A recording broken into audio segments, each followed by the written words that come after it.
Ako'y talagang di mapakali sa beauty mong napakatindi sa tuwi kaya aking nakikita.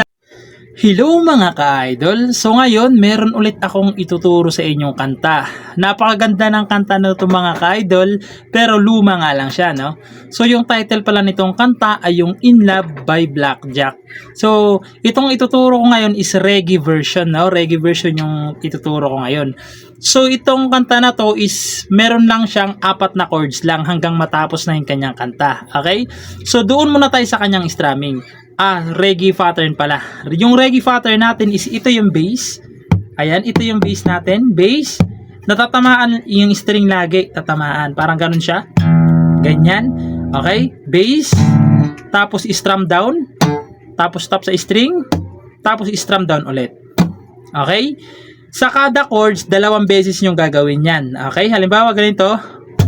1, 2, tsaka na kayo lilipat. Okay? So, ganun yung reggae pattern natin. So, proceed na tayo doon sa kanyang whole chords. So, yung whole chords niya rito mga ka-idol is D, B minor, tapos G, tapos A. Pero hindi dito yung gagamitin natin, no? So, dito natin kukunin yung B, ay yung D kasi reggae version tong ituturo natin, no? So, yung D ito siya. Nasa 5th fret, 1, 2, 3, 4, 5, ayan, nakabar siya dyan sa 5th fret.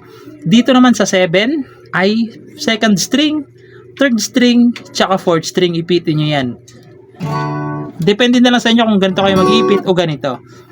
Kasi ako, mas komportable ako pag ganito. Ayan, D. Sunod, B minor. So, yung B minor na gagamitin natin is hindi dito. Ito siya, ayan. Bali, nandito siya. 1, 2, 3, 4, 5, 6, 7. Ayan, sa 7th fret, nakabar siya dyan.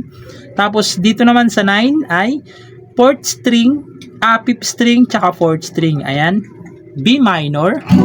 Yan yung B minor na gagamitin natin. Sunod is G. Yung G, ayan, nakabar siya sa 2nd fret. 1, 2, nakabar siya dyan. Sa 3rd naman, 3rd string. Sa 5th fret naman ay 5th string, tsaka 4th string. Ayan. B, sunod is A. Yung A, nakaganito pa rin kayo, yung shape ng daliri ninyo, nakaganyan pa rin. Bali ito, mapupunta na siya sa 5th fret, okay? Para ay usod nyo lang to, ganyan lang. Yan, A na siya. Okay? So, i-demo ko ulit yung chords. D, B minor, G, tapos A. Okay, so pang kabuuang kanta na yan mga ka-idol, yung chords na yan, pati yung reggae pattern natin. So, sasampulan ko para mas maintindihan nyo. So, ganito naman siya kapag sinampulan.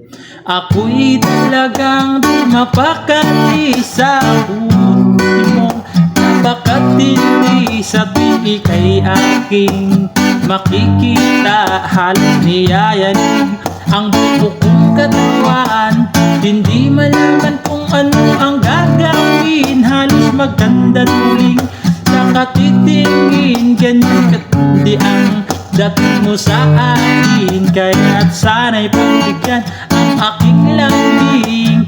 Kapag ika'y wala sa aking paningin, hindi ko na alam ano ang gagawin. Parang pakiramdam ko ilang tanggulay.